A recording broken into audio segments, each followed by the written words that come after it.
som.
When people tell you I've sacrificed so much, I've sacrificed X, Y, Z for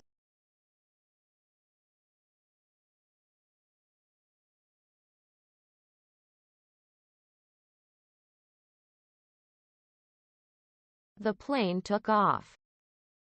She tricked him into thinking it was his idea. She tricked him into thinking it was his idea. I can't believe you fooled me with that fake story. Victor became known for his ability. Could you post this letter for me?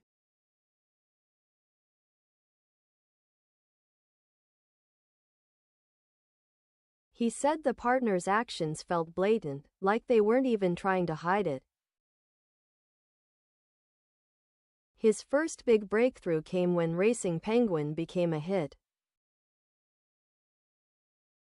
Stop right there, Kat. We must keep our word. They also met with Mayor Libby Schaff.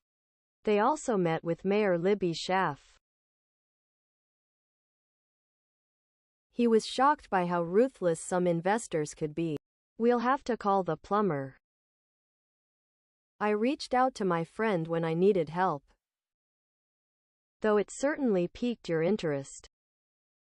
I can see the water overflowing.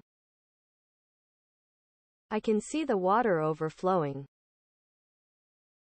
I forgot my wallet, so I'm screwed. Her presentation was very polished and professional.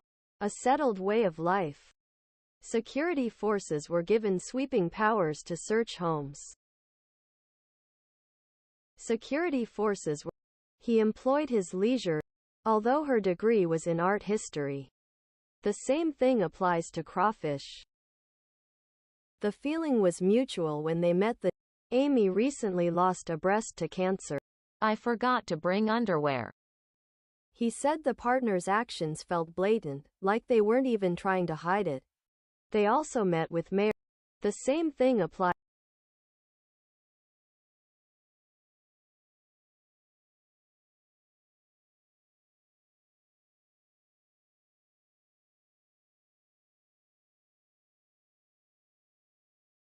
For the company. I think that's a bit of bullshit in my mind, right? You haven't sacrificed shit. You did it because you wanted to do it. Because if you don't love what you do day to day, then don't do it. This week we have Will Shu from Deliveroo, the man who turned a late-night craving into one of the world's leading food delivery platforms. For me to start a business, it's never about what do I think the end state unit economics are and what are the industry dynamics up and down the value chain. For me, it's like, do I think a user wants this experience? Do I want this experience? From delivering his first orders on a bike in London to scaling across continents, he redefined convenience and built a brand that changed how cities eat. Now, as Deliveroo enters a new chapter, he looks back on the ride that got him here. Last year, food delivery did 16 billion pounds. That's a huge number. That's not something that I think people were banking on, right? Because they were like, it's gonna be too expensive. Turns out that people wanted convenience more than anything else. They wanted a broad selection. They wanted a product that worked really, really well. The markets are a hell of a lot bigger than people thought they were. And businesses that seemed almost impervious to competition got taken down. You just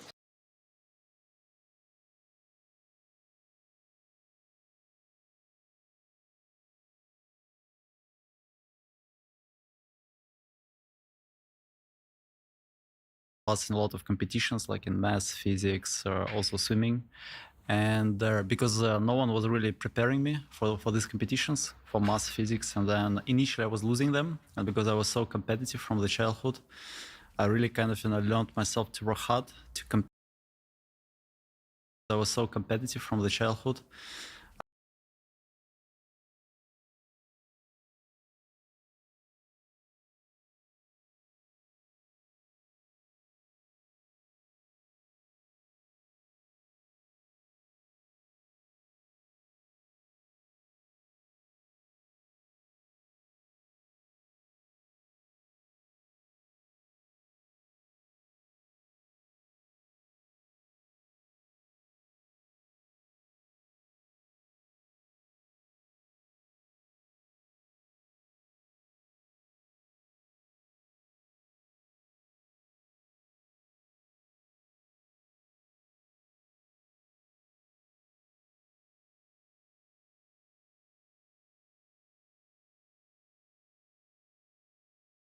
I spent my childhood in a small village.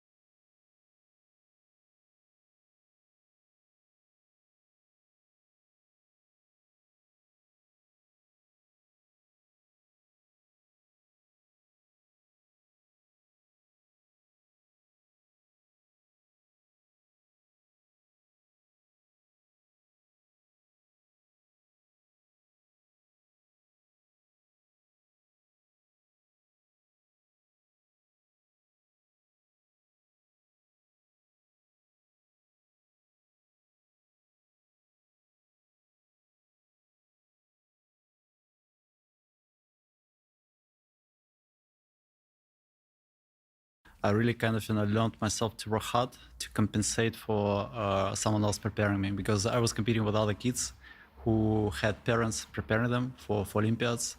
And when I was losing, like in the first 3-4 years, I was really kind of tough for me. So I kind of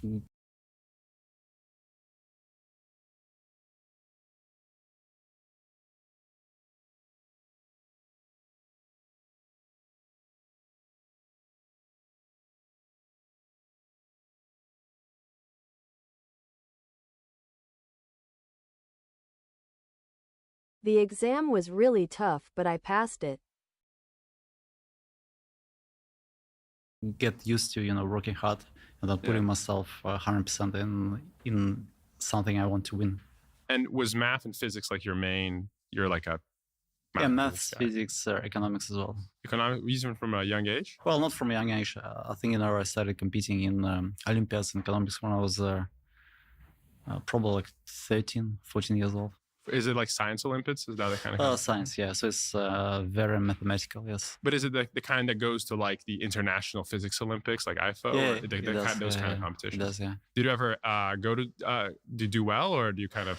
No, decide I to actually won twice international. I won when I was ninth grade and then 11th grade as well. Oh wow, the international one International, yeah. for physics, No, it was economics. economics. Yeah. Oh, I didn't know they have it for economics. Yeah. What do they test you on? So there are two parts. One is effectively problem solving in economics, like in a mathematical Olympiad, but in economics. And second one is practice. So it's effectively you kind of play a game, setting up business and then putting money in R&D, in marketing, setting up the price. And then there are many other teams who have companies, and then you just compete in a modeled environment. So it's all kind of computer program, right? It is based on rounds. For each round, you set up price, R&D spending, marketing spending, like hiring employees, firing employees, how many units you produce. And who wins? So you've got many teams across many countries. So usually 100 plus teams, and then we have same as in football, like rounds, right? Yeah. And then in the final round, you compete against other, I think 7 or 8 companies. And I won twice when I was 14 and 16. But how do they decide who wins? It's computer program. So winning is basically how much profit you make overall. So it's a combination of profit, market share, quality of the product. But how do they run the simulations to make? On computer. It's a computer program. Oh, right? there's a computer program that is so like... you as a team, you just input certain parameters, right? Then computer calculates everything for all the teams. Interesting. And then they give you a report on your company in terms of what is the P&L, how much you sold, and so on. And then you put input, like, for the second round, third round, and so on. And how did you find out? I never heard about this. Like, how did you find out about it? I think my teacher just introduced us to it. Yeah. Interesting. So did you have econ class in Russia? Like, So you and then you're like, okay, now you have these econ classes, like go do this Olympiads and... Exactly, yeah. And then when I went to uni, I went to study physics. It's top university in physics in Russia. MIPT is equivalent of MIT, but in Russia. I went specifically in the group where they had economics classes as well. And why did you go study physics, not economics?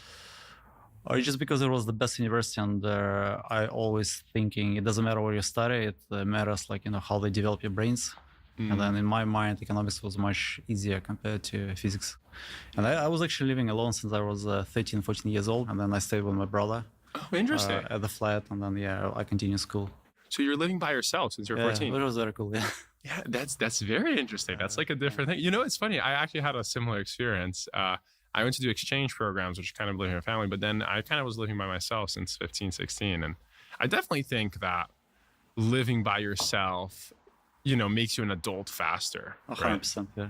Did you have any funny stories about, that time that you were living by yourself? That was so long time ago, but preparing food for myself, cleaning for myself, I think it's valuable. You had to do everything. You were cooking for yourself, cleaning up after yourself, and you're living in the home that they left. They left and stayed in. Okay, and then how does the uni process work? You just do a test and you kind of get in? So basically in uni back then, it was more than 20 years ago, so they had exams. So they had exam in maths and then in physics. And I just passed 2 of them with highest scores, and then got accepted to the hardest faculty. How did you think, growing up in Russia now,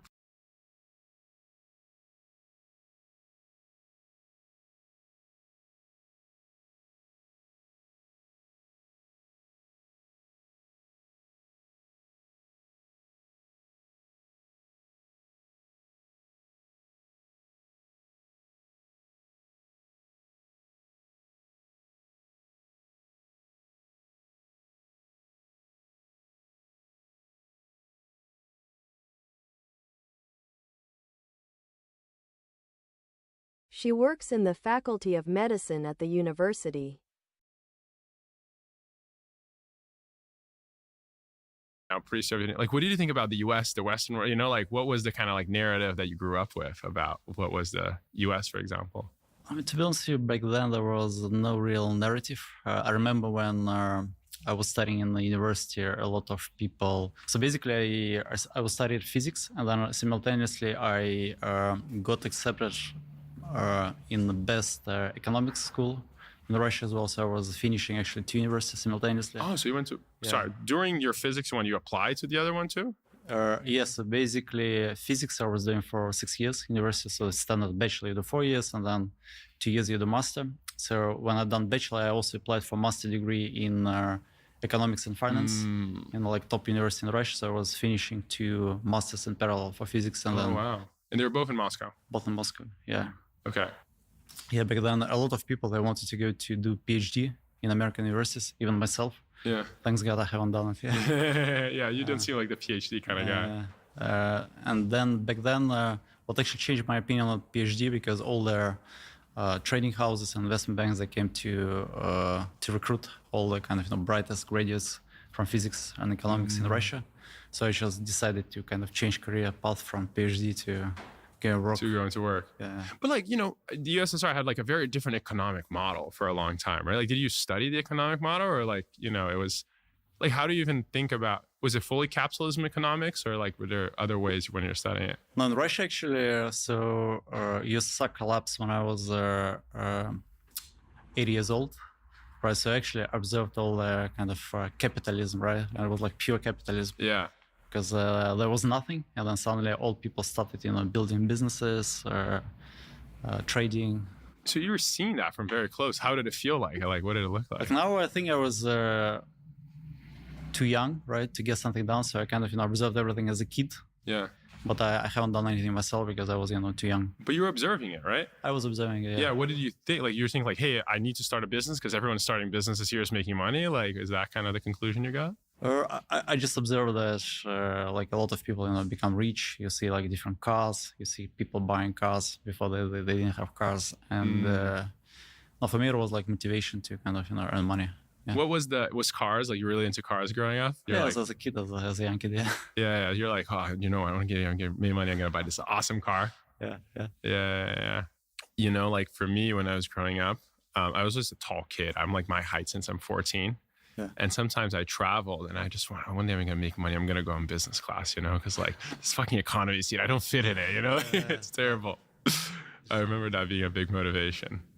Yeah. Very cool. Okay. So you said the recruiters came to basically after first year for MA, so recruiters came for the internship. And then internship was in London. So I passed all the stages, flew to London, and I liked it there, right? They liked me, so they gave me a full-time offer. I think they had like definitely 10,000 plus applicants. Lehman Brothers. Lehman Brothers. Yeah. My last year into universities, I was actually working full-time for Lehman Brothers and then in parallel finishing studies. Oh, wow. So you were doing like 2 masters and working for Lehman, which is not a chill job, right? Not a chill job.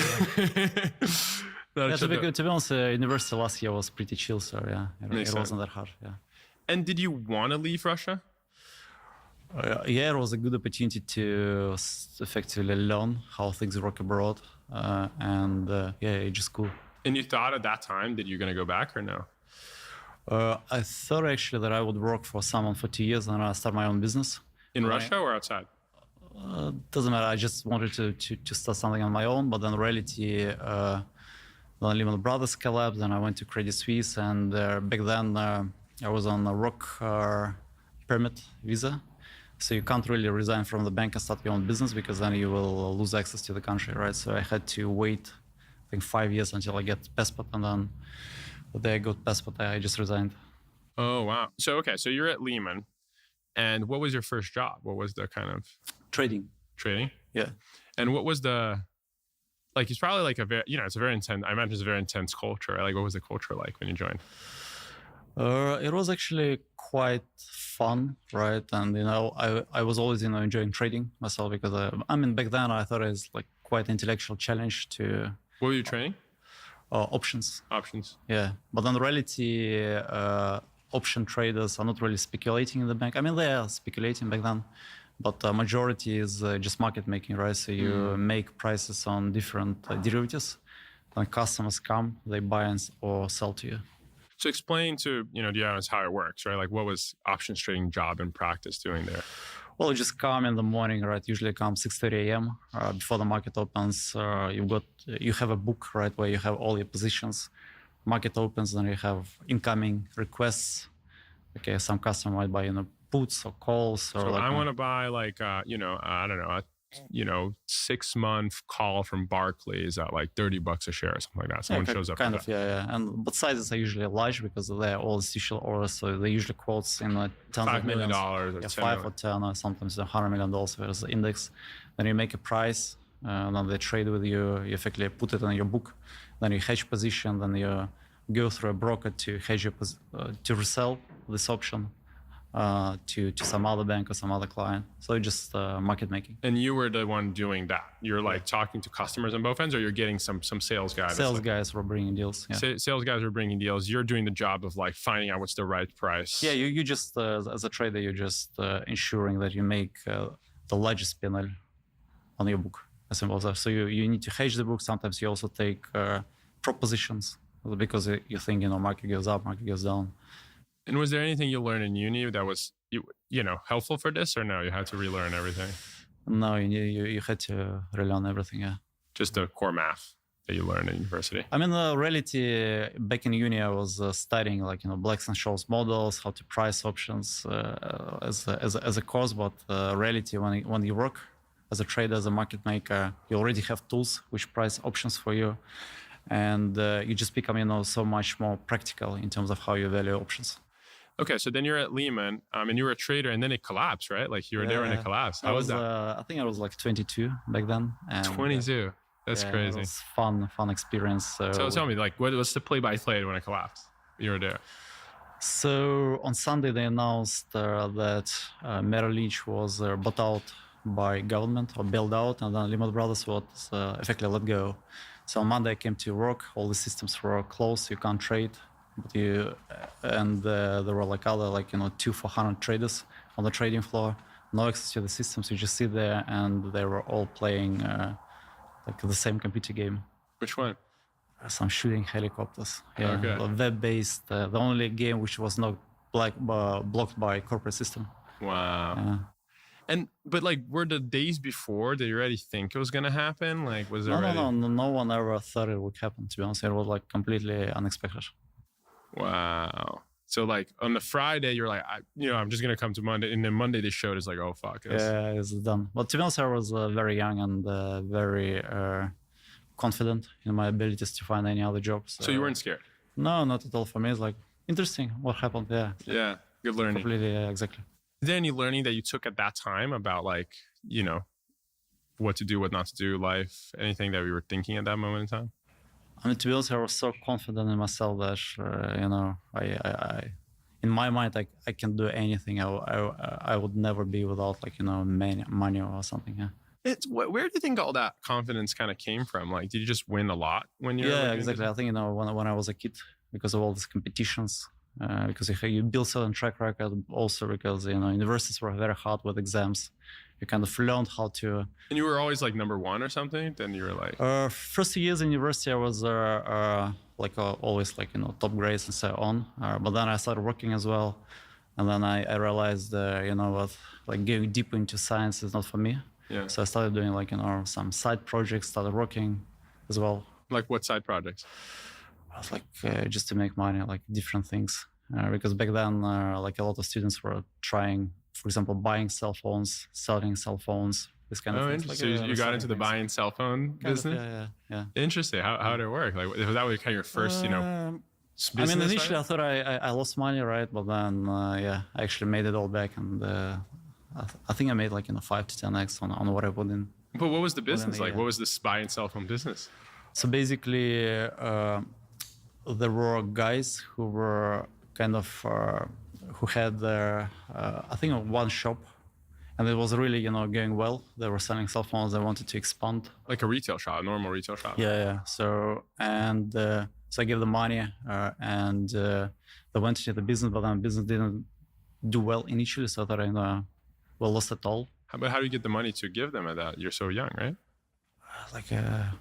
Desire to make Allowance, money, right? yeah. Just desire to take risk. But how did you have the money to give to them? Oh, because I was also working part-time as well. Oh, you were working part-time. Part-time, yeah. So I had. For what? So basically, I was working part-time at Institute of Economic Research. What? It's Economic Research Institute. I forgot its name. But it's kind of like a research job? Yeah, it's like a research job. So basically what you do, they give you a problem, then you read many articles of foreign literature scientists on this problem, right? Then what you do, you just design a certain way to solve the problem that you discovered in these articles, right? Then you effectively program it in Stata, you calculate, certain things, then you write it down, and then I think they resell research to the government afterwards. So this is the first job, effectively? Yeah, that was my first part job, yeah. They resell research to the government.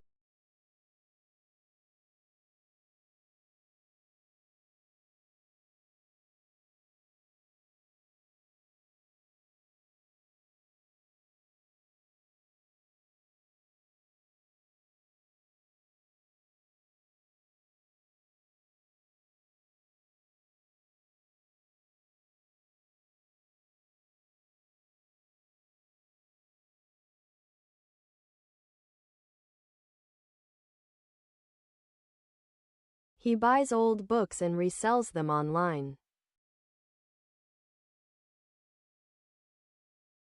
The government afterwards. So this is the first job, effectively? Yeah, that was my first part job, yeah. Okay, so you were making some money from this, Exactly. and then you're using it to... I still don't understand the cell phone business. You would like give them money to expand their retail shop? Yeah, exactly, yeah. So it's kind of an investment? Kind of, yeah. Okay. So they were doing super well, just retailing cell phones, and you give some money. I mean, it didn't work well initially, but they actually, then it worked well, and then in a year they returned this money. So how old were you when you made this first cell phone money? I guess like 19 probably. Okay, so you had some comments like, I made money when I'm 19. I can probably keep making money. Yeah, right? of course. Yeah.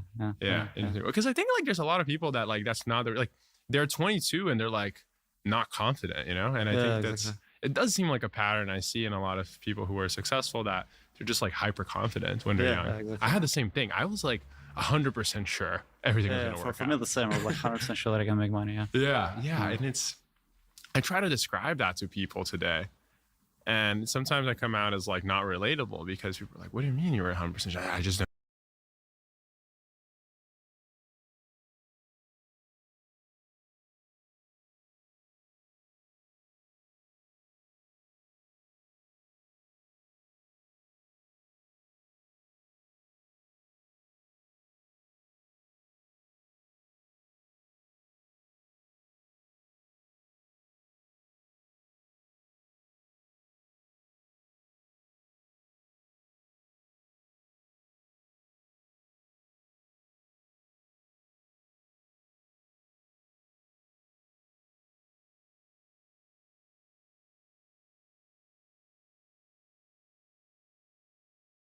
Her story was so relatable that everyone started laughing. Just don't know. I just 100% sure, and I think part of it is then you're pitching, you're doing, you're recruiting, everything, that confidence kind of transpires over time. Exactly. You just build a track record, and because you're also young, you have a track record. I mean, you're extremely confident. Yeah, exactly. Okay, so Lehman Brothers, you're trading there, it collapsed, and then what do you do? So my boss, he actually went to Credit Suisse, and then he hired myself with him as well. So he was hired in Credit Suisse, and then he hired me. Same thing, trading. Same thing, yeah. Trading. Well, funny that Credit Suisse also. Years later. I was actually first had a job in Nomura for 1 month. Nomura? Nomura, yeah. But then he kind of hired me from Nomura to Credit Suisse. Okay, and trading was the same thing. Yeah. Well, but and then why do you think you're going to have a long career in Wall Street? Because you could make a lot of money at a time in Wall Street, right? If you just kept doing what you're doing and big bonuses and... Kind of, yeah. But to be honest, I was never satisfied, because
like in trading job, yes, you have P&L, but then banks became very political. So there's a lot of people who kind of lose money, but then still being paid big bonuses as well. Yeah. Did you get paid big bonus?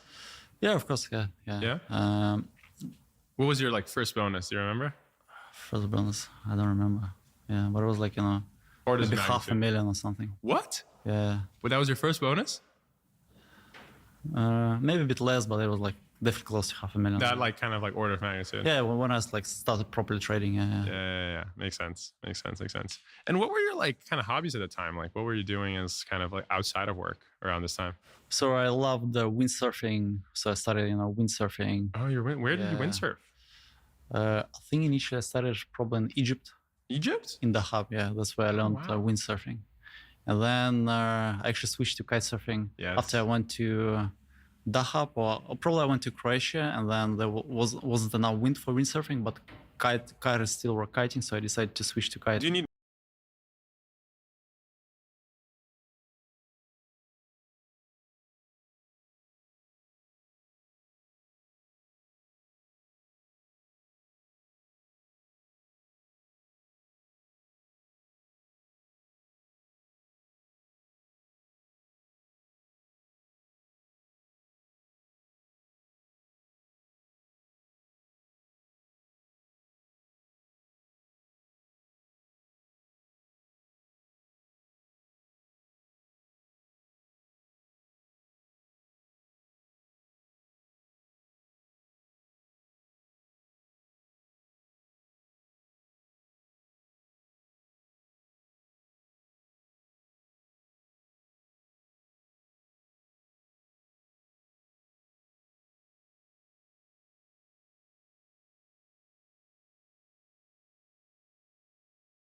you need more wind for windsurfing than for kiting? I mean, in reality, for windsurfing, yes. To really glide, you need more wind compared to kite. Yeah. And then you moved to kite setting what year? Like you said it was like 2011 or something, right? That you moved to kiting? 2012? Yeah, probably 2011, 2012, yeah. Yeah, you were a very early kiter. Early, kites were like kind of dangerous back then, right? No, not really. I mean, to be honest, I looked at equipment now and back then. I mean, it didn't change much. Is it 4 lines already when you started? 5 lines. 5, okay, because the early kiting, I think it was 2 lines that people had. Oh no, it's too early now. I was already really 4 liners or 5 liners, yeah. Makes sense. Cause that was really dangerous. That was like, there was no way to stop. You could just like get pulled away. And then, okay, so you're windsurfing, kite surfing. So you went to Credit Suisse, and then you were trading, same thing there, just options. Options, yeah, same markets. Making like, hundreds of thousands of dollars in bonus and beyond. And then what happened after that? What did you do after? You got your visa, you said, right? Like, yeah, I was already kind of set to leave. I was just waiting for last year for the passport. That's it. And so you already knew you wanted to leave. You just didn't want to leave because of the passport. Yeah, exactly. And then you already knew you wanted to start a business, or? Yeah, exactly. I want to start a business, and then just waiting for my passport to arrive. And is there anyone you were like looking for like inspiration, or like which entrepreneurs did you follow or track around that time? Like how do you even know like what to start? You know, like what's a good business, all that. Good question. I don't remember following anyone, to be honest here. Because back then it was all like, about banking, consulting, all top grades went into banking, consulting. And then back then, no one actually talked about tech and startups. Now everyone talks about tech and startups. It's hot, right? But back then, I mean, Which year is this, you think? 2014? It was 2014, yes, 2013, 2014. I remember around this time, I had just started my first business, and I remember TechCrunch was like a huge thing for me. I was reading TechCrunch a lot, and that was like a big inspiration. Oh, interesting. No, I didn't know anything about TechCrunch. You didn't know any like media websites online about tech and stuff like that? No. I didn't really, read it all. And for me, it was because I was in an environment in London. And London was really financial capital of Europe, maybe the world back then. Yeah. And I was surrounded by bankers or traders or salespeople. My friends were bankers as well, or traders, and no one really talked about startups. But like when you thought about starting a business, you're like, I'm going to start the next Lehman Brothers. Was that what's kind of going on to your mind? No, to be honest, I was much more modest, right? I was just looking for some business idea just to start. And I was looking for several ideas and or several problems to solve. I was looking at what's happening in China, what's happening in the US, what worked in China, what worked in the US. Just looking for ideas. Yeah. And was Tinkoff already like successful? No, back then, Tinkoff probably haven't launched yet. Oh, it didn't launch yet? Or maybe they had. But it wasn't like But back then, I didn't know about Tinkoff. Yeah. You didn't know about it? Yeah. Which is interesting. Like until, kind of recently, it was probably one of the most successful kind of neobanks, let's put it like that, in the world, right? Yeah, back then, yeah, probably. Yeah.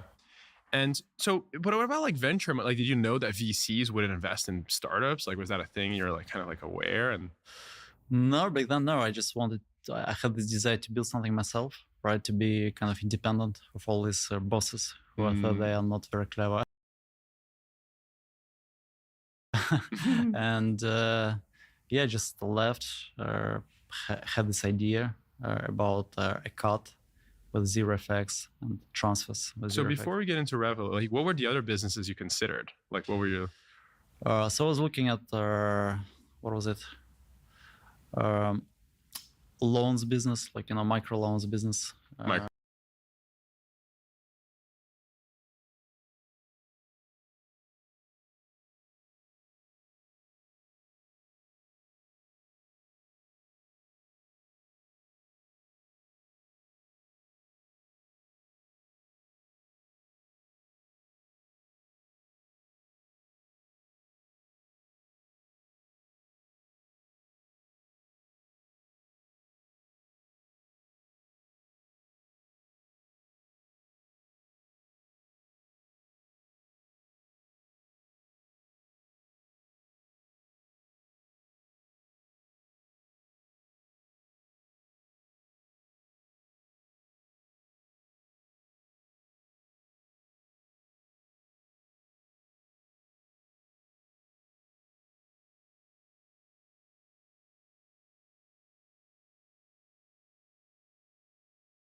The bank offers loans to help people buy houses.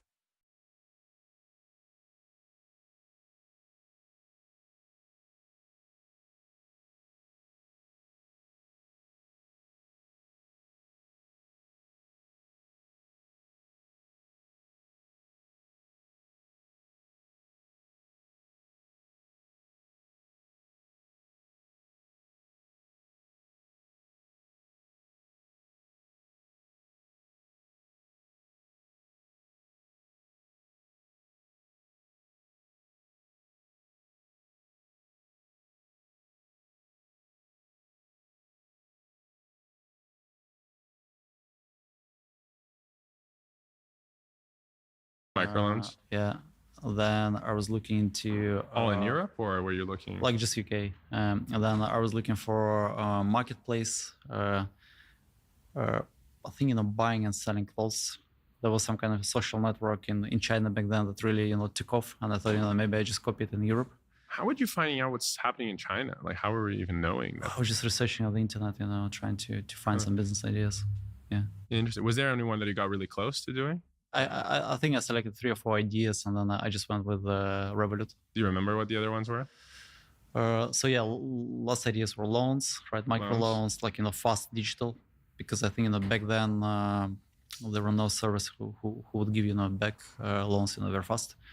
Then this Chinese website as well, Replic, and then it was Revolut. Yeah. And the other one was Revolut. Yeah. And what was the Chinese one exactly? It was like just. I don't remember the name, but it was effectively social network where people post about their clothes. And then you can also buy clothes on this website. Kind of social commerce. Kind of, yeah. Interesting. And let's talk about that. Did you look a lot to China? Like, what do you think of China back then? Yeah, I looked a lot at China. Why? I guess like it's not an obvious thing for someone to do back then, I guess. No, just because you look at growth, right? And you look at number of people, and then you look at innovation, what's happening. So I was looking at US and China back then. It does seem that like a lot of your economic stuff from back in the day did play a role in like how you think about the world, right? Yeah, maybe, but for me it was just intuition, right? Yeah, interesting. Yeah, but usually intuition, you have to build it from something. Yeah. You're very kind of like numbers focused, and you always talk about like the growth and the and it's a really interesting like way to think when you're that young, Yeah. Okay. So then Revolut. Well, okay. So tell me what the first idea for Revolut was. So I simply wanted to have a card. So basically, what I've done, I set up myself multiple bank accounts with different currencies, and when I was traveling and sending money, I was trying to spend from these bank accounts and send money from these bank accounts, but it was like super clunky, like very difficult.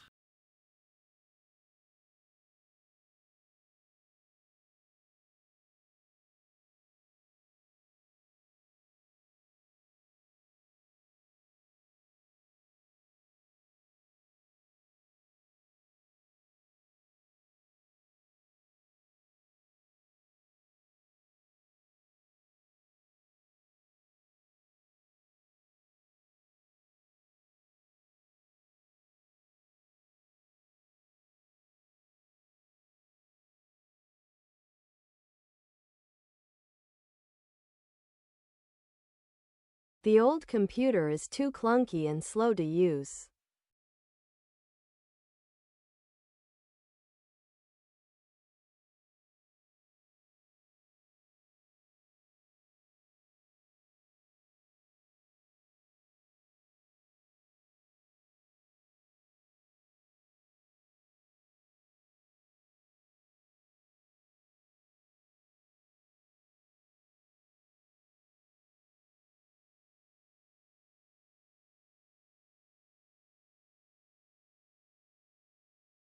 It was an awkward moment when no one knew what to say. And then back then, online banking was also pretty shit. So you cannot really, go on the website. You need to put, tons of passwords, some devices to enter. It was like really messy back then. So I decided to effectively build a company or a product, like a bank account plus a card attached to it. So you can go abroad and then spend in multiple currencies at interbank rate. So kind of in my head, I already knew how to do infrastructure around it in terms of hedging currency exchange, because obviously I was a trader. I know how things work. But then in terms of card payment infrastructure, I knew zero. So what I've done, I started researching how to get it done. I found, call it partners in the value chain, like issuing bank, processor, card factory, like a few others to put it all together, infrastructure. And everyone told me from issuing banks that it's not possible, it doesn't exist. So what I've done, I hired the best consultant, prepaid card consultant in the UK to help me with the infrastructure. How do you find that guy? Someone recommended me to him, and I called him, and then he said, "No, like it's impossible to get done. I won't even charge you for it." Mm-hmm. I said, "Okay, why don't you wait? Why don't I pay you for 2 days consulting? You just come to the office, you explain me how MasterCard works, Visa works, card processing works, and maybe we'll figure something out." So I sat down with the team, and then why do you think it was impossible? Like why? Just because no one ever done it before in the UK. and so we kind of sat down with the team and then we figured out how to get it done. We showed the scheme to him and he said, yeah, it might be possible. So that's. What was the first version of it? Like, how did you get it done early on? So basically, I think all the prepaid card providers, they were putting balances on the card, right? So it was sitting with the processor, but as soon as you take it out, right, you create a ledger yourself, and then you just simply authorize based on the signals. Then it is definitely possible. Got it. So what you do is like you basically, instead of using the balances from the prepaid card providers, you would like just use them as an authorization engine, Exactly, yeah. and then have the balances yourself and In the ledger, yeah. in the ledger. Yeah. You know, it's funny. It's not too dissimilar when we started Brex, because everyone told us that doing a credit card was very hard in the US because, you know, banks and credits. There's like, so what we did is we got a prepaid card and then we just pre-fund it, but have a ledger on credit in the back, and we would just like, charge people and then like keep funding it, you know, for the amount of hacking system effectively. Yeah, exactly. It's like similar, I guess, with what you guys did. So the value proposition for the customer was, I am traveling around and I don't want to pay FX. Yeah. And, you know, I can just like spend in different currencies for free. Yeah, I also wanted to do transfers as well. So I wanted to have an account with a card, which would also allow me to send money abroad. Because I mean, it's just convenient. And then everyone was telling me, no, it's crazy. It's like, you know, 2 different products. Why would you put 2 different products in kind of, you know, one app? Like every single person told me, VCs told me, like, you know, founders in fintech told me, but I just kept insisting. So I built the effectively account with a button, transfer money abroad, and then with the card as well to spend from the same balance. Got it. So you're able to put like some balance there so you can like transfer that to the card as well. And that wasn't possible. Well, card was attached to the wallet, right? So card was simply authorization method. But then from this wallet, from this balance, you could also send money in different currencies to different. Well, and that was probably hard to build too, right? Like that was hard to build too. And like, where did you get the insight of you're able to put like some balance there so you can like transfer that to the card as well? And that wasn't possible. Well, card was attached to the wallet, right? So card was simply authorization method.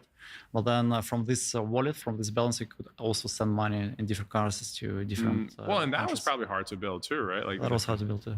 And like, where did you get the insight of that people would want that? Like, how did you build that intuition? Just because I wanted it myself. For me, it was obvious if I save money that way, plus it's slick to use, why wouldn't other people use it as well? So you're like, I travel, and when I travel, I hate paying FX fees. Exactly, yeah. And, you know, if it's easy, why wouldn't? And were you doing some version of it yourself? Like, would you have multiple cards that you were kind of using or something? Yeah, before this product, I had multiple cards, multiple accounts. I was, you know, transferring money from one account to another, to the broker as well, to exchange money. So, and like, I guess, have you always like being optimizing costs like that in your life? No.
No, I mean, to be honest, you like I was all about revenues rather than costs. Like costs, I never cared, but for me, it was I just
is okay. One type of money goes into another type of money, and then it's less.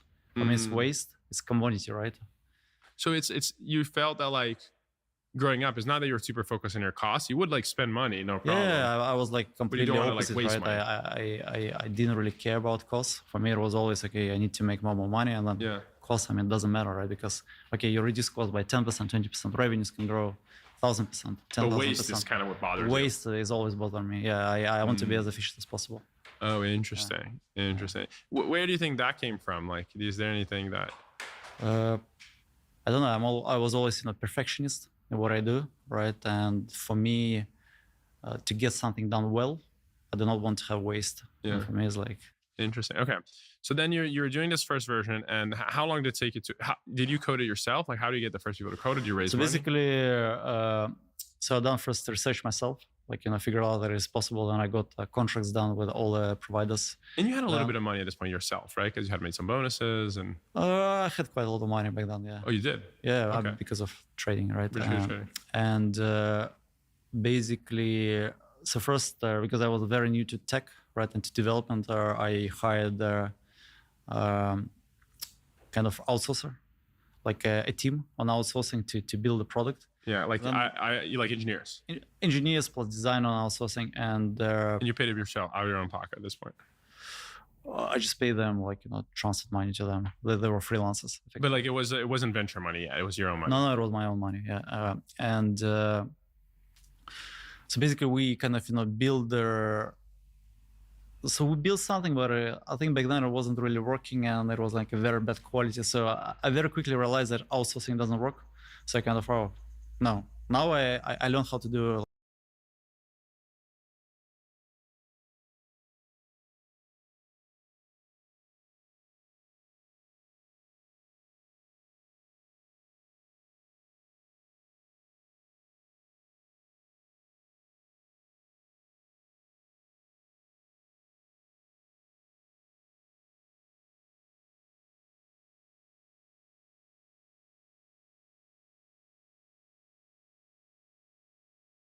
Like development, right? I know who to hire. I started hiring people in-house myself, so I ended up hiring 6 or 7 people, like engineers plus design in-house, and then we continue building the product, and then we will build the product. And did you know how to code? Yeah, of course. Yeah, You did already. yeah. When did you- Because I learned it, right? Plus in trading, I was also like doing in Python and MATLAB as well. Yeah. Oh, interesting. I didn't know that. So in trading, you had to code. No, not really, but I was always back testing different strategies. Got it. And Trading now you have strategies, some so Python you there, need so to head into code. Yeah. Got it. So you knew how to interview engineers for someone good or bad at that point? No, I wasn't good at it. No, to No. be honest, yeah, no.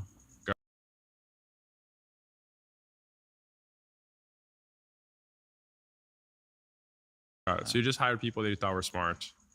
Yeah, I just hired first contractors, and then I brought a team in-house. And this is all yourself. You're just building, the prepaid card. And you need to get like a provider. Who was your first provider for a prepaid card? Like the first bank partnership or? It was actually back then it was called Optimal Payments. They were issuing bank. I think they later became PaySafe. PaySafe. Yeah. Okay. So they were kind of like your bin sponsor Yes, exactly. early on. And then you had a processor back then that you used to? So it was GPS. GPS. GPS. Yeah. Got it. So, okay. So you brought this team in-house and they were building with these partners that you got in. And how long did it take you from starting to build to launching? Or 18 months. 18. Oh, so it's kind of like a long build. Like Yeah, it was. I think in a beta version, like we were testing already. It was like within 12 months, but on Yeah. official launch, we official launch to external people, to a lot of external people, in 18 months. And did you fund all of it yourself, or you like kind of Yeah, raise yeah. money in between? Yeah. No, I funded all myself, right? And Yeah. then when we started having our first customers, I raised money because I was running out of money. Oh, interesting. And you applied to YC at some point, I think, right? Yeah, I did. Yeah. I think you were YC's biggest miss ever. I Probably, don't think there's a company that's more successful than Revolut that YC missed. When was this? You remember? Kind of. It was 2015 probably. And that's when you launched, or that's when you I think I applied before we launched officially. Yes. before you launch? So you're kind of trying to raise money a little bit at this point, or No, for me it was. Yeah, I think back then, I wanted to raise money already because I know I was, running out of cash. Yeah. And the advice was first to go to like Accelerator. types of, accelerator or YC, because then they'll promote you to other investors. Because I was starting pitching to investors, and like every single investor declined me. And someone gave me advice, okay, why don't you go to accelerator, and then you have a wider reach of investors, and then they will also prepare you to fundraise. Interesting. Why do you think, like, looking at your pitch with now back then, like, why do you think you didn't get in? I don't know. To be honest, back then I already realized that at least accelerators took too much or take too much in equity, right, for what they provide. And back then I wasn't already that motivated to get it done, because I just apply it and then see what happens. And then if they would accept, then I would start really looking at this seriously. Oh, interesting. Okay. Yeah. So it was more like an optionality thing. Why not, kind of thing. Yeah. It happens, nice, it's another option, but it doesn't. And how much of your own money did you spend between raising money and well, I wasn't working for 2 years, right? So I probably spent like over 700K on business plus on personal expense. But that was like a big percentage of your money? Say again? Was that a big percentage of your money at that point? Yeah, it was, yeah. Like I think overall my cost for these 2 years was 1 million plus. Yeah, oh, wow. Personal plus. Yeah, so it's probably like the risk. There's a lot of risk, right? To like spend this out of your own money and like do it. I mean, to be honest, like I always had this attitude that I can always make money, so I wasn't really scared at all. So you're like, look, worst case scenario, if this doesn't work, I'll just go get back another job. to have a job, exactly, yeah. And finance and make millions of dollars again, kind of thing. Yeah. Kind of, yeah. Yeah. Makes sense. That's a really good like safety net. Yeah. Yeah. Cool. So then you started Revolut, you got these first team, and then when do you raise your first money? 2015 as well. It was after launch, before launch? It was just before launch. So I think we closed in May, or we agreed the deal in May, and then in June or July I launched. What were the kind of like early terms back then? Like pretty bad for me. I think they gave me 1.5 million at 6 million pre. 6 million pre? Yeah. Well, I'll tell you my first deal, and you can see you're gonna feel better about yours. My first deal was 300K for 60% of the business. Oh, that's crazy. In Brazil. Yeah. So the market's definitely got frothier since then. Yeah. No, I think it makes sense, right? Because reality is, I think back then, like a lot of companies were undervalued. Yeah. Well, they weren't the big outcomes, right? To kind of justify the. Yeah. And did you think it was a great valuation back then, or no? You thought it was.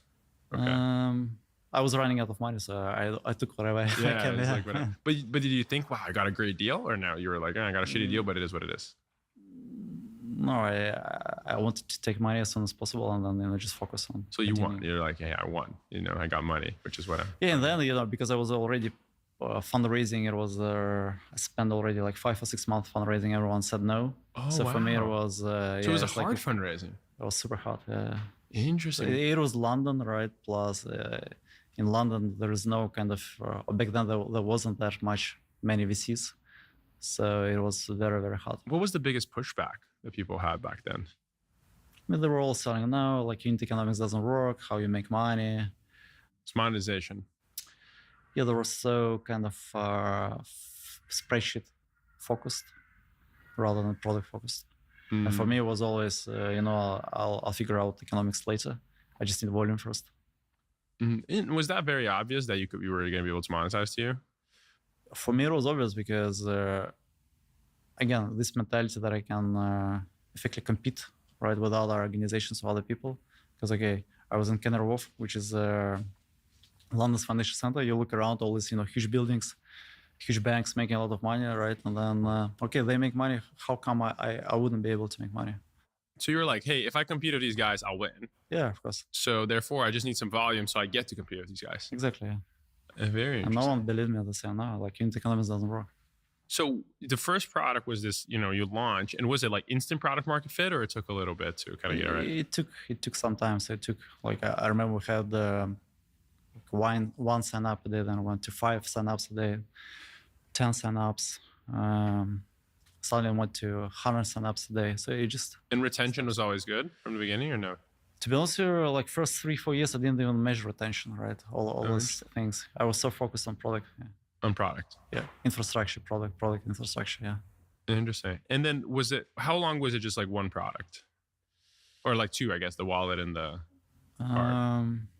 Not long, to be honest here. So we launched, we saw traction, and then I started looking into other products like credit, trading. And then at this point, when did fundraising kind of become easy? I think second round was easier. Yes. Easier. Third round was even easier. Fourth round, fifth round, it was like really bumped because there was bad economic environment. So it was very hard to raise money. So it was hard. Yeah, sometimes like generally every consequent round was easier, but then sometimes we had bumps. Yeah. Makes sense. Makes sense. And then at this point, do you think that the vision that you had back then kind of sticked, or like what changed in the vision? Not obviously changed, right? Because you had back then kind of sticked, or like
The car got stuck in the mud.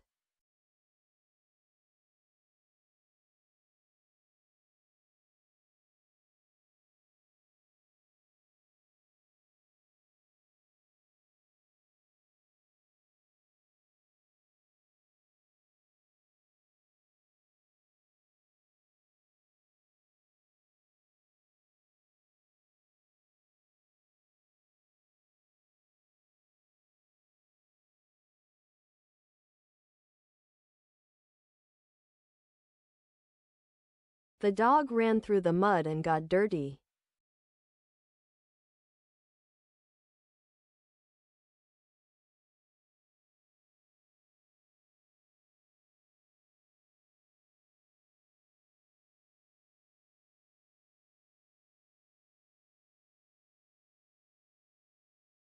or like what changed in the vision? not obviously changed, right? Because like reality is you never have clearly defined vision or clearly defined idea, right? Totally. Like really need to start working on it to get more information, to build something, iterate. It's like finding a gold, right? Okay, you try here, you try there. Okay, this thing sticks. You go deeper. And what do you think, if you had asked, Nick back then, like what's the vision for Revolut? What is a 2015 version of it would have looked like? I mean, it was just a wallet and a card. I wasn't even thinking about vision. To be honest, back then I was always skeptical about people who kind of have great vision for 10 years forward. They have strategy. Yeah. Like I was never like that. To be honest, for me, okay, that's an obvious problem. Yeah. Let's get it done. Move on, right? So that was my approach. And after you started, like were there companies that you admired more than others? They were like, oh yeah, I kind of want to model these companies. And did you keep looking to China as kind of like model for companies as well? Yeah, I looked at WeChat. I think back then I looked at because I started looking at tech. Obviously, I looked at big tech successes like Stripe or Airbnb as well. But like company culture or operating model, were those the companies you kind of looked at, like Stripe and Airbnb? Because you guys seem to have a very different culture than they do. No, I looked at it, but I was never going deep to understand how they operate. Yeah. I was just too busy, to be honest. Yeah. How did you think intentionally about kind of company culture, or was it something that you just did and it kind of just happened early on? I think company culture is just a product of a founder, right? It effectively replicates you, who you are. And because I was always extremely competitive, extremely aggressive on what I do, extremely wanted to win. Plus, I was perfectionist as well. So as a result, when I was hiring people, when I was hiring people who are very different to me. I mean, we didn't really, work together well. So I ended up building interview process, how to hire these types of people who I know they will deliver. So we started hiring these people. That's how culture is born, right? Because then these people start hiring the same people. And do you think that like you ended up hiring people that are similar to you? At some point, you probably tried the idea of hiring people that are different than you. Do you think that was a good idea, or no? You just kind of came back to like hiring people that are more I mean, similar? all people are different, right? All people are different nationalities, different background, but like values are the same, right? So for me, very important was hardworking. Very important was kind of delivering things very fast. Very important was perfectionist or quality of the product. So for me, as soon as I saw people that are not fitting into these values, that obviously couldn't work together well for long. So one of the things that I find very interesting on this people topic is that you have a lot of direct reports, right? Yeah, How many do you have now? like 40, around 40. Yeah. Maybe. 40? Yeah. 40. I thought it was like 30, and it was like already a lot. But yeah, I have like 32 direct and then another like 10, 15 indirect or functional, we call them. so obviously, as you know, there's not a lot of CEOs that do that. Why do you think that's kind of what you do? Jensen is a very successful one that does, right? Like apparently, I think he has 60 reports or something like that. Well, reality is my philosophy is very simple, right? So as soon as you start spending time managing people, they're probably a failure, right? Because then you need to dive deep, you need to tell them what to do. My approach was always people need to be independent, they need to be self-guided, right? So they need to kind of self-identify what needs to be done. They need to self-deliver it without my help. And then we have one-on-one or business reviews just to sync on direction what needs to be done across the whole company. But as soon as you kind of go deep, as soon as you start telling people that they're doing things wrong, and you do it consistently on a weekly basis, so they're just wrong people. Yeah, I remember when we talked, you talked a lot about like building the systems, right? What does that mean to you exactly? Well, basically, because I was always, quantitative by nature, by my education and by trading job, I was always, trying to quantify things and not rely on emotions, but rely on effectively machines, right, to deliver outcomes that I want. And then machines are obviously process and then people within processes. So I think, quite early on, I figured out. So usually I kind of, was managing myself directly, like, 20, 30, 40 people, and company grew up, say above 50 people. And then I had to put management structure in place. And then like very early on, I realized that all these managers are not like me, right? And don't go down into details. They just simply have all this classical management thing, one-on-one, how are you, making sure people feel great. For me, I never bought it, right? Like for me, people don't need, how are you, right? Or like great people don't need how are you. They just need to have fun at the job. And having fun at the job is when you build great products, when you see results. So I was always against classical management styles. And I also remember arguing with my VCs. They always wanted me to hire like, senior executives. They gave me example how all these guys are great. And I just never kind of trusted their opinions. For me, people who are kind of senior executives who are like in the market for sale, right? They're probably like a negative selection bias. Totally. So I was never like into like, older people, senior executives. It's interesting that I think in, I don't know, the last couple of years, maybe 2019, 2020, 2021, I would hear about Revolut, and that would be I think the main criticism. It would be something along the lines of, Nick doesn't hire enough like great senior people, or something along those lines. And I felt really good. It's like, yeah, we hire great senior people, And then like now 2025 come along, I'm like, fuck, Nick was right from the beginning, like, very few of them actually work, and you probably have to, you overpay them. And, yeah, exactly. A lot of our leadership team today is just people who grew up at the company. They're just like really, really talented. I mean, like a lot of people, they're just career harvesters. I mean, that's reality, right? They have, great CV, then they sell their CV, but they cannot really deliver. Yeah, what did you call them? Career harvesters. Career harvesters. Okay, that's interesting. Career harvesters. Rentier seekers. Yeah. Yeah, I like that name. But like, what do you actually like? When you say building systems, right? Like, once you gave me an example, I remember you guys had this. I remember which year was like some compliance scare that was like all over the press. When was that? Yeah, it was like probably like some compliance system. Yeah, 2020, 2021, something along. I remember there was like it was all over the press, and Yeah, basically we were basically because I was never relying on senior people how they did things because I saw in the past. it was all over the press, and Yeah, basically we were basically because I was never relying on senior people how they did things because I saw basically because I was never relying on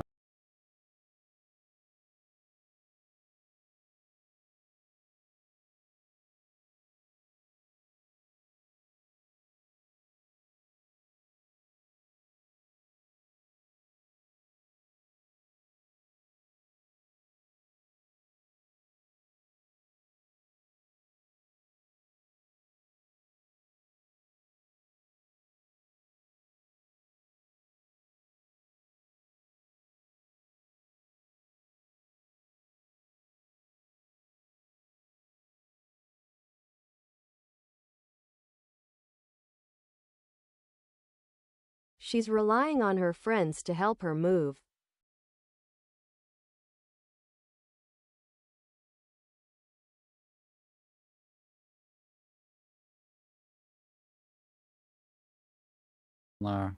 senior people how they did things because I saw in the past because I was very kind of system driven, tech driven, systemizing everything. yeah, And then obviously when I looked at compliance, like all these people from big banks, I don't know, they don't really have technical education, they don't know math, physics, and they approach solving problems in a very traditional way, right? And for me, it was always about building models or building rules, models to kind of solve compliance problems or systems. Because early on, like I realized that machines are so much better at standardized problems compared to humans, and I was always, building effectively systems to replace manual work. And the same with managers. I very early on realized that okay, this management structure doesn't work for me. So I very early on started developing system in house to manage people, like assigning KPIs to each team on department level, on the company level, making sure everything is super transparent in terms of KPIs, dashboards, analytics per team in the system, and then building up the whole recruitment process, defining people as skill set, then value set, and then deliverable set, and then actually testing each of their parameters within the interview process. So yeah, very early on. so like this is like, you know, I talk to a lot of CEOs, a lot of companies. This is like one of the most unique things I think about you and Revolut is like how much emphasis and time and energy you spend on like building the system. So I want to make sure I really understand it. Yeah. So emphasis and time and energy you spend.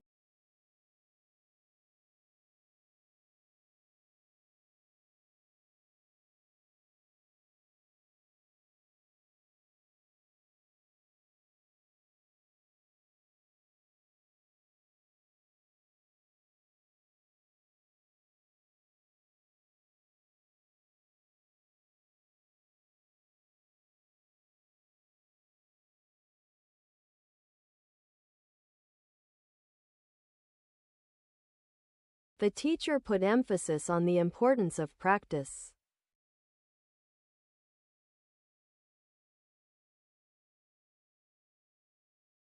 Spend on like building the system. So I want to make sure I really understand it. Yeah. So like let's get an example, right? In this sense, obviously every company has like KPIs, but I think the hard part is, what is that you have a meeting and they're off the KPI, for example, like what do you do? Yeah, I mean, the reality, when you're doing one-on-one, so you do business reviews, you do it 2, 3, or 4 times, right? You always start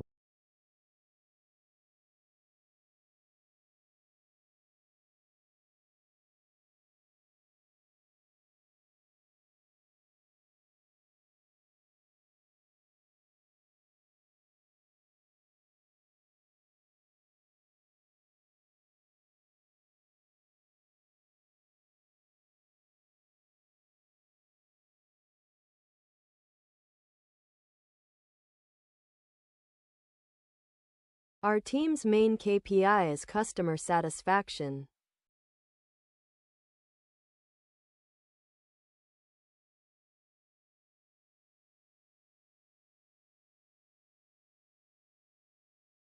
start with KPIs, where they are, their roadmap, and then you dive deep. Okay, what are you building? Why are you building it? What's wrong? Like within 2-3 iterations, you realize who is good, who is going deep enough, and who is not. So you've got also intuition about person or a team. And then this intuition is a lead indicator, is ahead of KPIs. Even if KPIs are not there, but you agree that what the team is doing, you agree that they're delivering fast, you agree that quality is good, you know that KPIs will catch up. So you have this intuition. Got it. So you're saying is like, look, you need to build when you do these business reviews with your like 40 direct reports, what you're looking for is trying to see, okay, are they doing the right thing in order to drive this KPI? Yeah, is the logic right? Is the direction right? Are they going deep enough into details themselves, right? It's super important because a lot of managers, I would say, 95% plus managers across all the areas, they don't go into details. And that's wrong. For me, manager is a person who goes down into details and is able to direct the team and then identify if something goes wrong. Because in reality, how do you achieve goals, right? So you define goals, and then you define a roadmap, what needs to be done, what direction, and then you execute, right? So team can be very good on execution, but direction can be wrong. So they all kind of work half a year, but direction was wrong. They all wasted all this effort, right? Yeah. And then great manager or any manager, in my view, they need to go down into details, understand the quality of execution, and then only details will help you understand direction as well. In a lot of cases, you think, okay, this product would work. That's how you do it. But then you go down into details, you realize yourself, no, that's not how you need to build it. So then you change roadmap. But do you think your job when you're doing that is to kind of like also know the details or make sure they know the details? Like, how do you know? Because the company's so big today, like you can't possibly... No, I go down into details myself. Like as soon as I see kind of, red flags, I just go down into details. Like on design level, code level, like structure level. And then that's the best way to identify kind of weak performance, right? You go down into details, lower compared to them. You see the difference, and then they're not good, right? I mean, how come you're doing it like 100% of your time? Yeah. I just, spend a weekend diving deep into details, and then, yeah, exactly. Like, it's unacceptable. Interesting. And then whenever someone leaves from that role, like, that makes it very easy to like put someone back there, right? Because you kind of have the systems. Yeah, exactly. Plus, because you kind of into details, you also know each team member as well. And that's pretty easy to kind of, promote someone. So if someone leaves, you always have someone there kind of like in the back burner. Yeah, because you're into details. Yeah. Because you're into the details of everything. Yeah. Interesting. But like, are you not at the level now that like, it's just so big that you can't get into the details of kind of everything, or no? Everything, no. But again, I have all these, KPIs, metrics. And then if things go wrong, you see it on KPIs. And if KPIs are not moving in the right direction for a long time, I just go down into details. So I'm very selective where I go down into details. And then, obviously, I kind of feel that in product, the way to do that is a little bit more obvious. But you feel you do it all in the entire company, right? Like marketing and compliance and, and every function. Yeah, when things are going well, right, you obviously don't dive deep, right? You kind of know that, okay, this person who manages self-guided, they're into details themselves. As soon as things go wrong, right, you see it on metrics and then you dive deep. Yeah. That's how you end up, having many reports, because like if you have philosophy that you only work with self-guided people, like with time you filter out a lot of bad people and good people stay, and then you can actually have many direct reports in the system because they're all self-guided. They deliver all the time. And how do you know who to have a report to you versus who to like not report to you? I mean, if things go well, right, I usually kind of let them go on their own. Plus, I might put someone to manage them. But then in critical areas where I kind of don't trust my intuition, I always manage. Like what's an example? Compliance, fin crime. Got it. So that part you manage yourself always because... Yeah, I always into details because it's a complex area. It's a complex area. In our business, yeah. Yeah, interesting. And how do you think about experience, right? Like hiring people with some experience in that area versus not just having smart, hungry people? Reality, ideally, you need to have both, right? But that's very, very rare. So I usually prefer smartness and hunger to experience. Because reality, if you hire a smart person who solved difficult problems in the past, and you give them easier problem to solve that they didn't know about, or they will figure it out, right?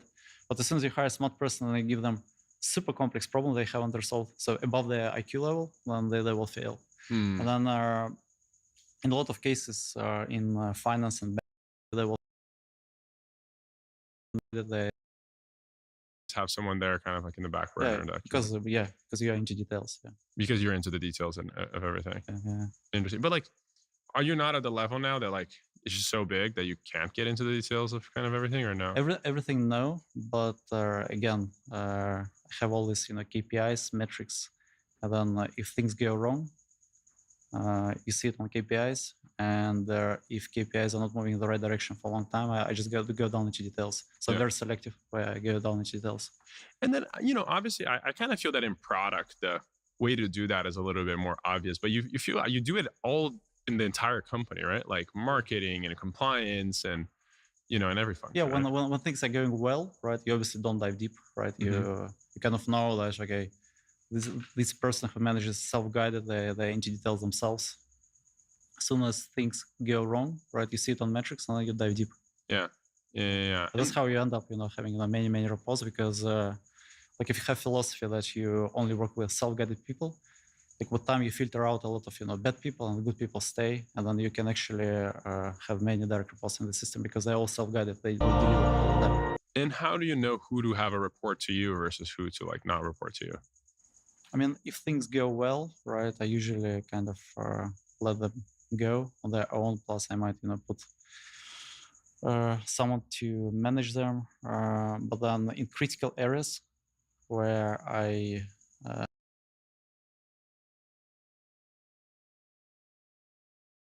was in a lot of competitions, like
like in math, physics, also swimming. Diving deep into And you know details, more and than then exactly, like it's unacceptable. And then, obviously, I kind of feel that in product, the way to do that is a little bit more obvious, but you feel you do it all in the entire company, right? Like marketing and compliance and, and every function. Yeah, when things are going well, right, you obviously don't dive deep, right? You kind of know that, okay, this person who manages self-guided, they into details themselves. As soon as things go wrong, right, you see it on metrics and then you dive deep. Yeah. That's how you end up, having many reports, because like if you have philosophy that you only work with self-guided people, like with time you filter out a lot of bad people and good people stay, and then you can actually have many direct reports in the system because they're all self-guided. They deliver all of them. And how do you know who to have a report to you versus who to like not report to you? I mean, if things go well, right, I usually kind of let them go on their own. Plus, I might put someone to manage them. But then in critical areas where I kind of don't trust my intuition, I always manage. Like what's an example? Compliance, FinCrime. Got it. So that part you manage yourself always because I always into details because it's a complex area. It's a complex area in our business. Yeah, interesting. And how do you think about experience, right? Like hiring people with some experience in that area versus not just having smart, hungry people. Reality, ideally, you need to have both, right? But that's very, very rare. So I usually prefer smartness and hunger to experience. Because reality, if you hire a smart person who solved difficult problems in the past, and you give them easier problem to solve that they didn't know about, or they will figure it out, right? But as soon as you hire a smart person and you give them super complex problem they haven't solved, so above their IQ level, then they will fail. And then in a lot of cases in finance and banking, because they always rely on manual process and not tech, people with a tech background smart, they can solve the problems through tech. System is not complete because there are edge cases. Keep improving. You keep improving, and they make mistakes obviously, but then time they fix it. Yeah, interesting. The other thing I found very interesting about how you run the company is, you're the first person that actually knew how much an engineering team cost. Like, X people cost this much, and kind of think about the ROI. I literally never heard a tech CEO talk about it like that. Because I built it in my system as well. So we build this software called Revolut People, which we sell now externally to other companies, which shows you KPI on a company level, department level, team level, individual roadmaps, like all these trust metrics that we have, NPS, customer support. Like, X people cost this much, and kind of think about the ROI. I literally never heard a tech CEO talk about it like that. Because I built it in my system as well. So we build this software called Revolut People, which we sell now externally to other companies, which shows you KPI on a company level, department level, team level, individual roadmaps, like all these trust metrics that we have, NPS, customer support tickets, bugs, audits, findings, and one of the tabs there is financial costs, right? So every time when I kind of dive deep into team, I see the KPIs, roadmap, I see total cost per year, right? Well, that's another interesting thing. It feels that like a lot of times the software that you have creates the system and not the system kind of like builds the software. I think you start building, you have idea about system in your mind, right? You first create spreadsheet, then you put it in the software, and then you look at it, right? And then because certain user features don't satisfy you, you kind of add, and with time it becomes very good.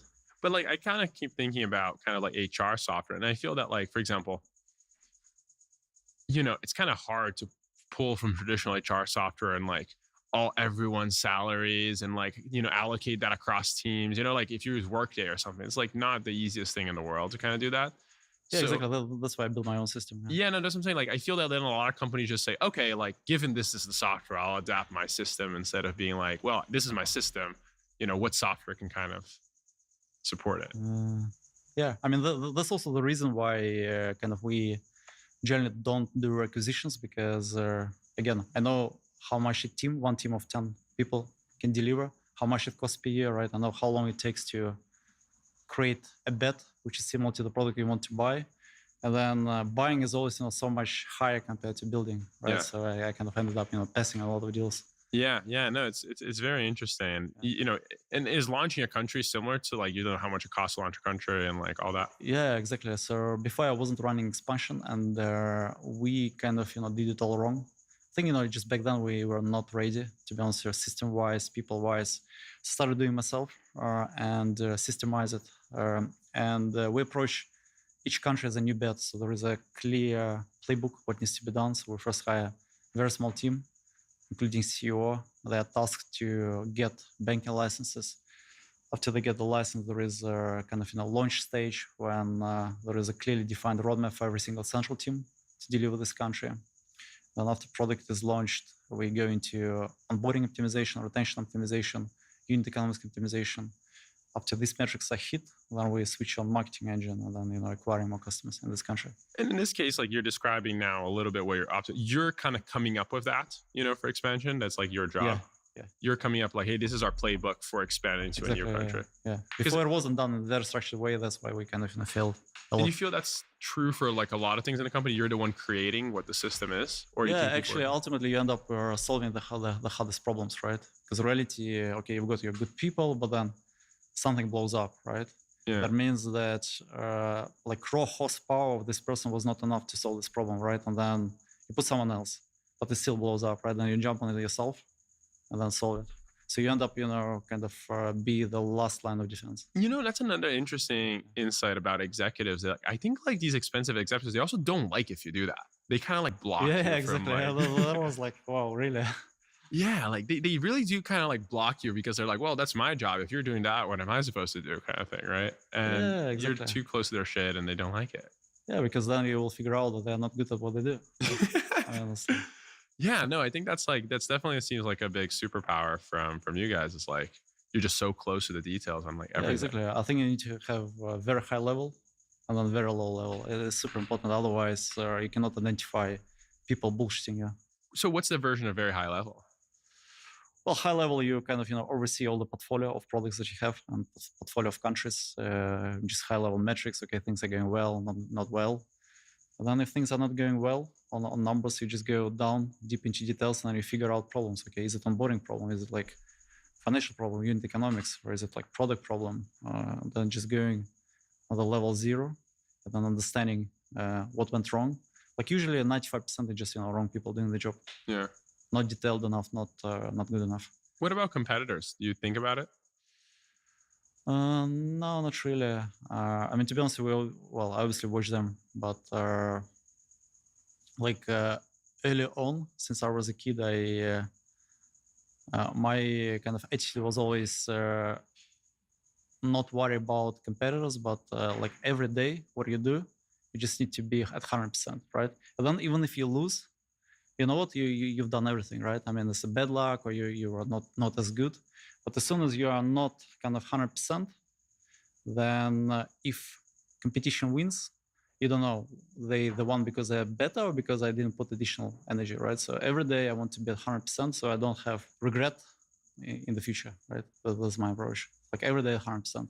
Is there any battles on Revolut that you felt that you lost? Or, Yeah, of course, many. I mean, like obviously with experience, you realize that many things I started went wrong and I should have avoided it. What tell me an example of one you remember? In reality, we applied for banking license too late, right? Because when you're a large organization, it's much more difficult to receive a banking license. To what, sorry? It's much more difficult to receive a banking license when you have millions of customers rather than a new bank without any customers. Oh, really? Yeah, of course. Because I mean, in the views of regulators, you're much less riskier if you don't have customers. So then going to certain... I remember when we were doing expansion, the Brexit happened. We need to have like a base for Europe. We went to Ireland. And then we didn't check statistics of licenses they gave. And then if you check statistics, for the last 10 years, they gave 0 licenses. Right? Well, it was pretty stupid to expect to get the license in Ireland quickly. But who decided you're going to go to Ireland or why? Some lawyers. Yeah. It was like I was young and stupid, right? Obviously, now we always look at statistics of success, right? Of number of licenses applied, granted, rejected before going into the country. Yeah. So it was just like someone else that kind of, looked at it and made a decision. And because I was always like a very product focus. I really love, design. I really love, visuals. I really love, perfection in the product. And back then when I was younger and less experienced, I was always putting uninteresting subjects to someone else, like legal or compliance, HR as well. But then I quickly hit the wall with these areas. So I kind of starting managing myself. I learned it all. But I just hate doing it. I mean, no one could, so I had to do it, yeah. It's interesting. As you describe Revolut in a very positive way, it reminds me a lot of the kind of like Chinese companies, actually, Really?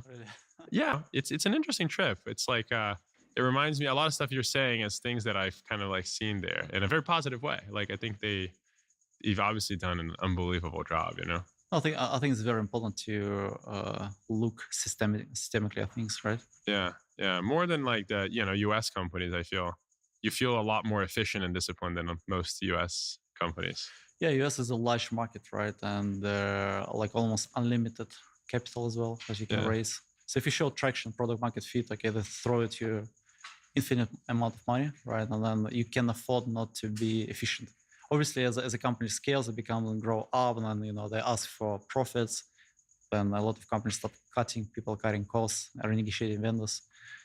We didn't have this luxury at all, just because fundraising is much more difficult in Europe. Is there what is the moment of Revolut that you remember that like was the hardest for you?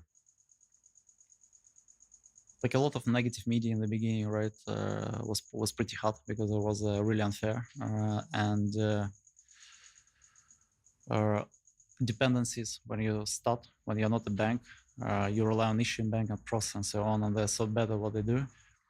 For me, like I'm curious your thoughts on this, but like one of the really weird moments was like the Silicon Valley Bank blow up. Yes. It made me think about fintech and financial services that like that was a 60-year-old plus institution that just like evaporated, Yeah. Do you ever feel like scared about? Yeah, also because I came through Lehman Brothers experience. For me, Yeah, that was your version of it. yeah, for early me, on. I had this kind of scary of speculation, right? Because I mean, reason banks die just not because they have bad product or competition drives them out of the market. Banks blow up, right? And for me, because of this, I'm always afraid of kind of gambling, speculation. I just don't do it, like full stop, right? I want guaranteed revenue, not like you buy something, it goes up, you sell it. Goes No, up, like goes for me, down, right? Like yeah, I just don't allow in our organization any kind of gambling type of businesses, right? Then what do we see at a lot of banks? There is a treasury department, and what they do, effectively they invest. They call it invest customer money into financial instruments. Yeah. That's, in my opinion, how you blow up, right? Yeah. There is misprice, something happens, curve goes dead, it's not hedged. So I just don't allow any kind of part of the business to speculate. For me, we want to be a pure kind of commission-based business that just grows as a machine, right? It doesn't have downturns, upturns. No, it's like always makes money. Yeah, totally. So yeah, and it's interesting because like SUB was like treasury securities, right? That kind of blew them up. It wasn't even that they were buying like options on.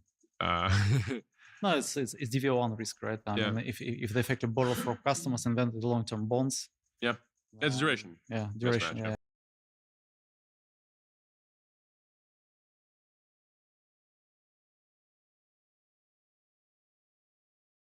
Yeah. Yeah, no, for me, it was like very eye-opening. Maybe for you, it's similar to the Lehman Brothers that, such an institution can just like blow up, it's crazy to think about it. And what do you think, like, looking forward, right? Like you've been in building Revolut for 10 years now. Yeah. What do you think is going to be different in the next 10 years?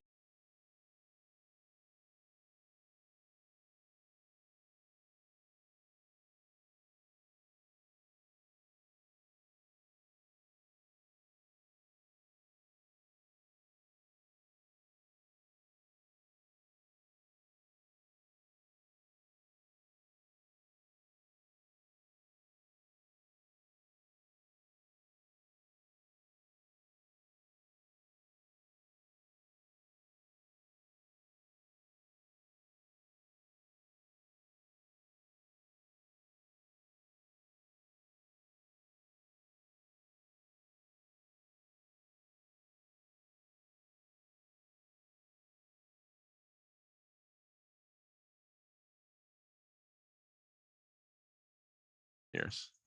I think every 1 or 2 years are so different, right? I think it's super important to always be in business, right?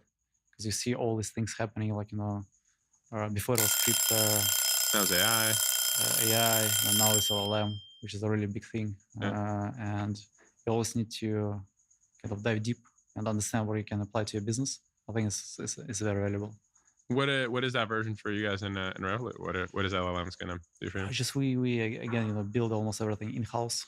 and just ensuring we have infrastructure platform to rolling out LLMs for all the use cases that we have.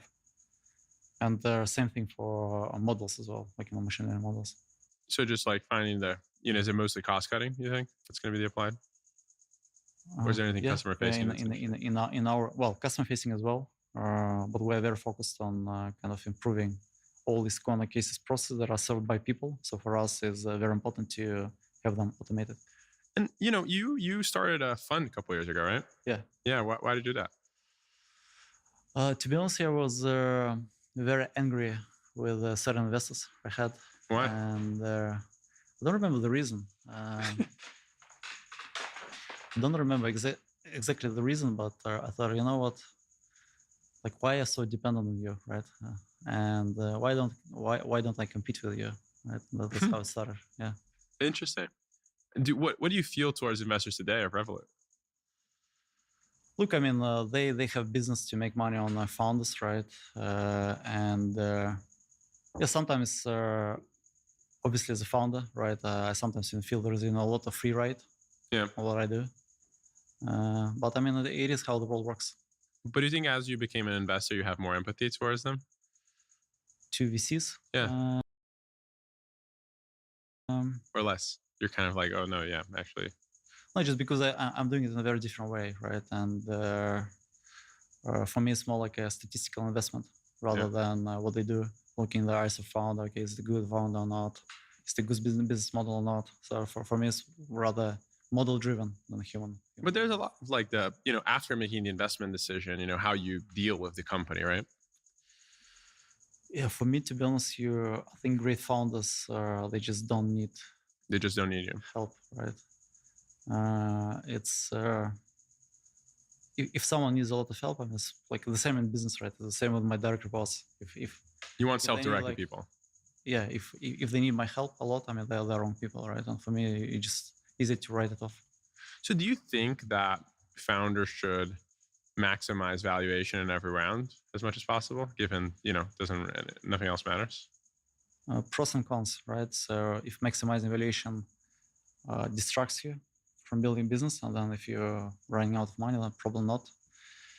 I think by and large, I would say you need to maximize valuation, you need to maximize brand recognition by bringing top tier VCs. Because why is that important, you think? I think it is important. It's a good early signal, so it allows actually to raise to raise more money in the future. So I think it is important. So brand, I think, matters. Other than that, is like function of optimization valuation. Makes sense. So given it's a top tier VC, optimize valuation kind of thing. Yeah, just make sure they compete with each other. Yeah. And has any VC ever fucked you? Yeah, quite a few times. Really? How come? Many times, right? I remember once I had their fundraising done, we signed a term sheet, and then next day S&P dropped like 10%. It was like December, close to Christmas, and then the guy just withdrew term sheet. Oh, I actually remember this one. Gave me like much lower valuation. Yeah. Did that motivate you, or was it just annoying? You're like, oh fuck, I wanna. No, obviously, like for me, negative emotions also kind of you can use them as additional energy. Yeah. Right, to like get grind. things done. Yeah. Interesting. Like some people, they have this negative emotions, they slow them down. For me, anger actually speeds me off. Yeah, like I'm more like a war type person rather. Wartime. Yeah. It's like you get angry, you just work harder, and exactly. Yeah, just additional stimulus. Obviously, you're hyper successful, right? So you think like kids that have wealthy parents that don't have the necessity is just harder. Exactly. Yeah, and I think every generation they're worse and worse. Yeah. That's why you look at wealthy societies. It just goes down, right? I mean, when society was poor, there were some great people who built everything. Made businesses, made money, and then every single generation who don't have necessity, right? It gets worse. It gets worse until they blow up. Society becomes poor, and then it starts again. That's why we see like cycles everywhere. And they start, when societies have too many, they don't have enough problems, they start caring about like micro problems, that are not that big problems. Yeah, exactly. Reality, what happens in the majority of societies, because it's democracy, right? So you have, each new generation is a bit is a bit more entitled. Yeah. Right. So they vote for politicians who give it to them, and politicians are motivated, right, by promising things, wrong things to people. So as a result, we see kind of, politicians giving more and more and more. Each generation becomes, worse, worse, worse, and then things collapse. And then it starts over again. It seems that Europe would fall into this trap. But Seems so, yeah. yeah, but at the same time, you managed to build like a massive business in Europe, right? Like, why do you think? You think it's just like lack of good people like you that Europe hasn't have great outcomes, in comparison to other places, or no, there's something more systematic about it. Well, first of all, Europe is a combination of many countries, many languages, right? Different regulatory regimes. That's number one. So it's very, very fragmented. It's not like US. You launch business and then you sell everything it to like 400 million people. Yeah. In Europe, you still need to go country by country. That's number one. Number two, because I think Europe is further away in this cycle because first like Europe became rich, US became rich, now Europe becoming poor. Yeah. And so it's in the cycle when people are probably more entitled compared to US. So they receive probably more better job securities because of regulations. So they're kind of lower in the cycle compared to US. And as a result, it's just harder to build a large company, right? Yeah. But you seem to be able to figure that out, right? Like, yeah, good interview process, because ultimately, when there are 400 million people, you can always find very good ones. Like if we're talking about averages, right? If you hire based on averages, then yes, probably a disadvantage compared to US. But if you target like top 1%, I think top 1% of people everywhere, they're super good. But still, like I was saying, like top 1% is amazing in Europe, but 1%, but like there's just not a lot of big outcomes in Europe in comparison to US and China, for example, right? Even with the top 1%. And I think what you're saying about the different countries seems to me to be a huge factor, that like it's just so hard to do everything. I think it's a cultural thing as well, right? Because society is like a bit further away in the curve. People are more kind of protected, entitled, and they value kind of work-life balance much more compared to US or China. As a result, you just don't have people working hard enough to achieve success. Oh, that's another thing. You have a lot of people in Russia, right? No, we used to have like 200 people in Russia, but then we transferred them to UK, I think Lisbon as well. Oh, after the war. Yeah. But like, do you feel that like you can hire great people in Europe, or you hire just people elsewhere and they kind of build products for Europe? No, we hire people everywhere, right, within certain time zones. Yeah. Like we have so many kind of different people. Makes sense. So like you kind of like, I'm just going to find the best hardworking people in every country. Yeah, it depends on the specialty, right? So for each specialty, we have a playbook where we define which companies we're hiring from, which countries we're hiring from. Because on the experience, we know that, these particular companies for this particular specialty, people are good. What's your remote kind of situation today? Like we can work remotely, can work in the office. So we don't care as long as you kind of, hit your KPIs, Yeah. Was that the same pre-COVID? No. No. Like COVID completely changed how we work. Yeah. And what do you think you're bad at? I'm bad at probably social interactions. Social interactions? Interesting. Like, how does that manifest? To be honest, I got bored very quickly, right? When chat is not deep enough. Yeah. And for me, I just, hate to waste time. Yeah. And so when interaction is not meaningful, I just get bored very, very quickly. Because I'm so direct, I don't even bother to pretend. And when does that hurt you? Like, when is that negative for you? It's always negative, right? Because sometimes people think that you're too cold or just not interested in them. Yeah. And for me, I just a lot of times it's true. But when you are interested, for me, it's just so busy that I really kind of try to save every minute, right? Yeah, you're just like so efficient with your time and dedicated. Cool. Well, it's a good note to end on the podcast. But I really appreciate you doing this. I thought it was I got to know, we know each other for a while, but I feel I got to know you a lot better after this. So I appreciate you doing the time, and I feel everyone will know you a lot better as well.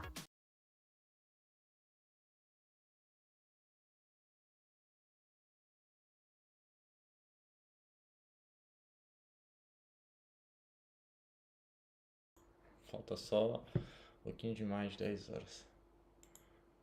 Caralho, mas. Pô, tô com um entendimento aí de uns 95%, mano. Claro que tem mais coisas mesmo que tu entenda. O contexto é um pouco difícil de entender, né? Mas. Também com sono é foda. Mas. Interessante. I think it is important. It's a good early signal, so it allows actually to raise you to raise more money.